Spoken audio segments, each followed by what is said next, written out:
do t'i bjemi qaf fushave shkencave të ndryshme, sepse ato kanë rëndësinë e vetë. Por duke qenë që neve kemi një dhimbje si komunitet, po bëjmë pyetje për gjuhën. Vite para, këtu në të studio, kisha të ftuar Antonio Bellucin, të ndjerin ishte prifti Arbëresh. E fliste bukur mirë, kishte bërë libra, studime, ishte akademik. Por i them, se keni rrotur gjuhën e sa përqind të popullsisë e din gjuhën në Kalabri, Arbëreshët. Edhe më tha, po ishte shifra shumë e kënaqshme, e këndshme, unë kënaqa. I thash, po si arritët juve ta bëni këtë? Edhe ju quan kem, më erdhi mua, nena, tha, është rubineta e dijeve për fëmijin. Dhe vim tek pyetja ose tek kemi ne një traditë si shqiptar që themi që gjuha e nenës e përdorim ne këtë. Po na shpjego pak.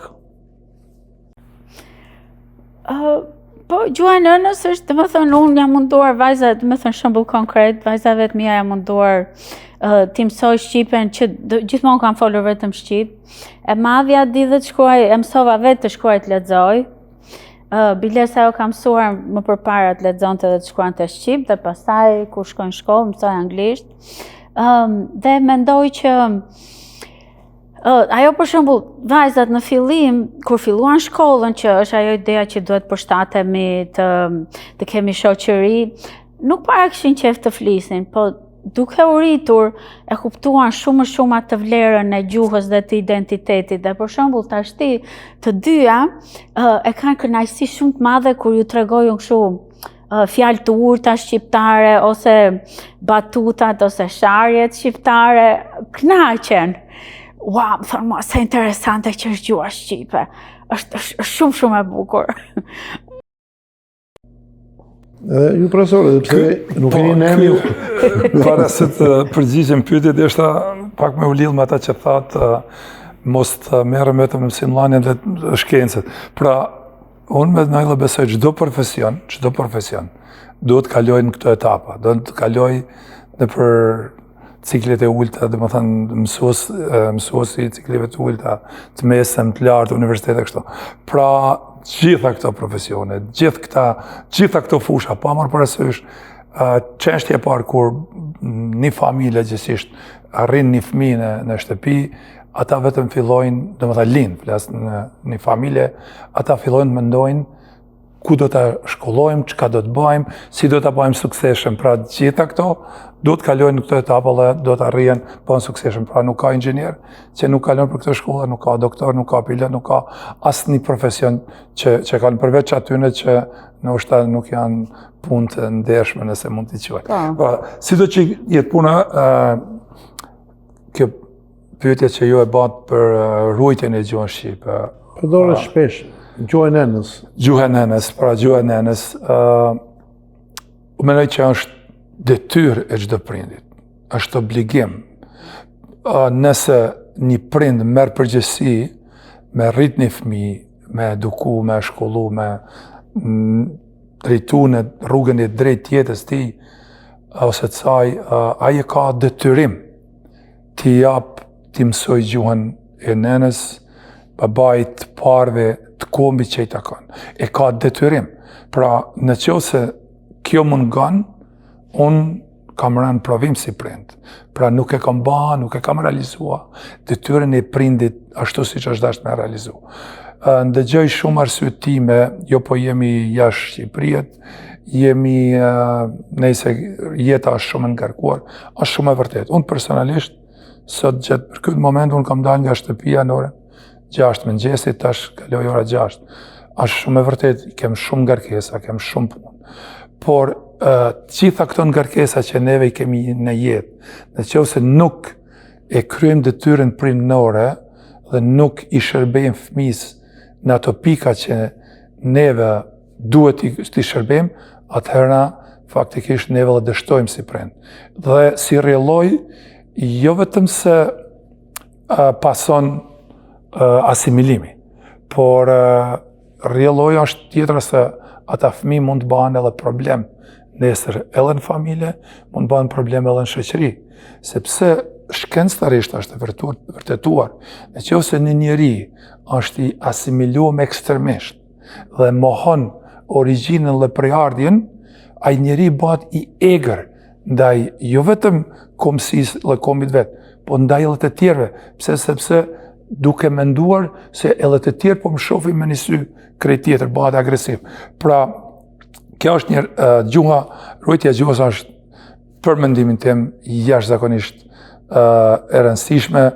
Nuk është e lehtë, ne duhet të pajtojmë ata se nuk është e lehtë, sepse që nga momentin kur zgjohen në mëngjes përballet me një gjuhë tuaj e tjerë, por mos harrojmë se ne si shqiptarë jemi shumë të njoftun për mundësinë e mësimit 2-3 gjuhëve tuaja për shembull. Unë personalisht i flas 3 rrjedhshëm, po edhe të 4-tën e marr vesh. Zonja, profesoresha, juve. Pra, ne kemi në gjenë, kemi në gjak për dhe pse mos ta mësojmë gjuhën tonë? Pse?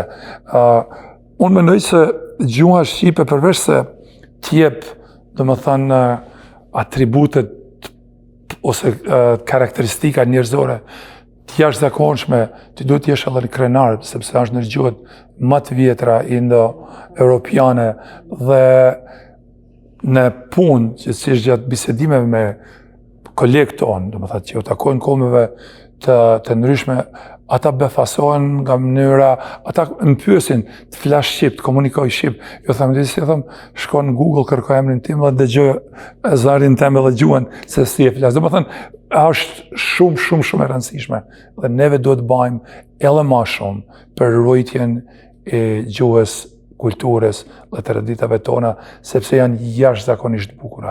Edhe neve nuk duhet të ndihemi inferior në këtë pikë pamje, përkundrejse ne duhet të mburremi, të jemi krenar dhe gjithmonë të japim shembuj pozitiv që kombësi dhe kombe tjera të na vlerësojnë, normalisht do na vlerësojnë përmes veprave tona, por këta mund ta shprehim edhe përmes gjuhës të bukur tonë shqipe. Pra e kaluam atë rëndësinë që ka shkollimi, pasi pa një shkollim ndoshta bota për pak kohë do të kalojë në kolaps, sepse s'do të funksionojë asgjë. Punë është ajo, qofse nuk funksionon. Por le të vim tani tek roli i mësuesit. Flasim për mësuesin si figurë e mësuesit në përgjithësi. Por që ta kuptojmë atë rolin e mësuesit, më mirë sillim eksperiencat tuaja. A jeni ju të dy modeli i mësuesit tuaj dhe kujtimet që keni për vitet tuaja që keni arur deri ditët e sotshme? Unë për shembull, po filloj. Unë për shembull,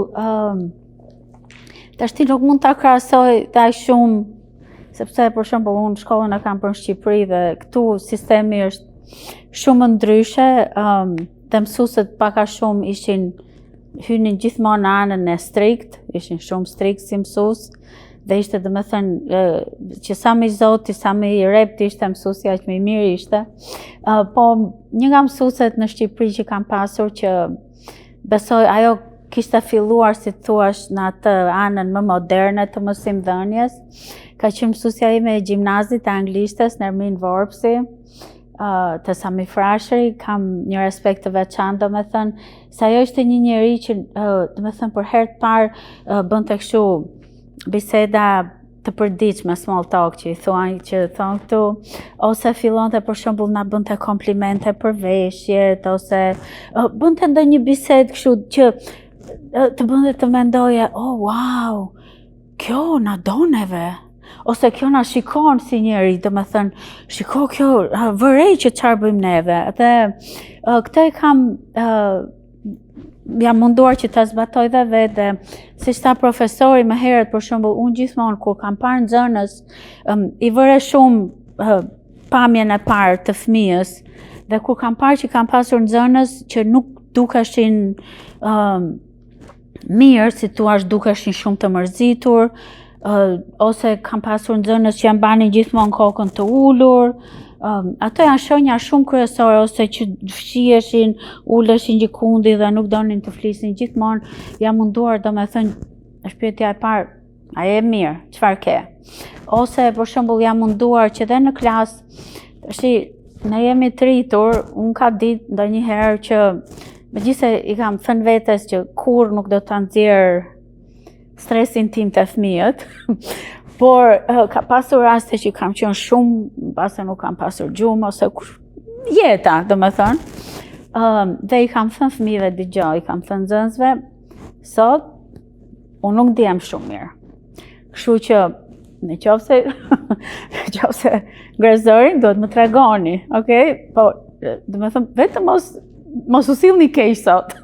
Ose të njëjtën gjë për shembull, kam nxënës që kam pasur biles një rast shumë të rënd, kisha kur jep jam mësim të rriturve në Ferndale, kam dhënë mësim 3 vjet, më vjen një nxënës, unë nuk e dija, ajo ishte, domethënë, emigrant, ajo nuk e dija, po I shkreti kishte probleme mendore.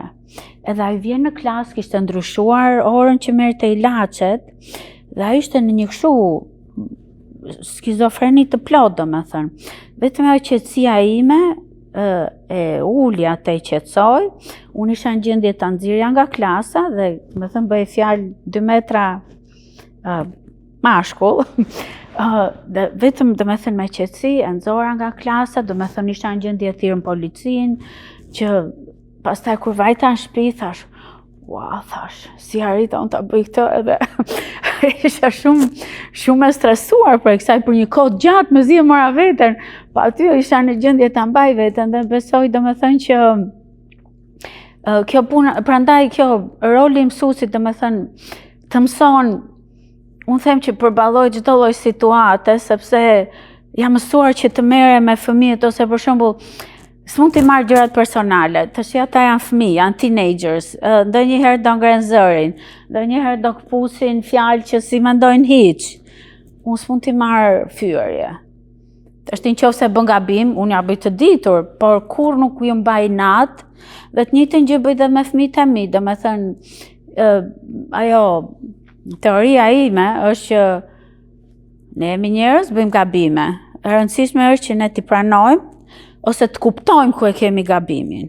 Se mbase edhe nuk e pranon në fillim, por ta kuptosh këndvështrimin e tjetrit, sepse kjo do ndihmoj edhe në jetë, për shembull që ti, sepse në punë do kesh fjalë me njerëz, në familje do kesh fjalë me partnerin, me fëmijët. Në qoftë se për shembull mëson që ta kuptosh që, okay, ideja është që ne do ta zgjidhim problemin, jo kush e ka fajin, atëherë bëhet krijohet një lidhje shumë e shëndoshme me nxënësit.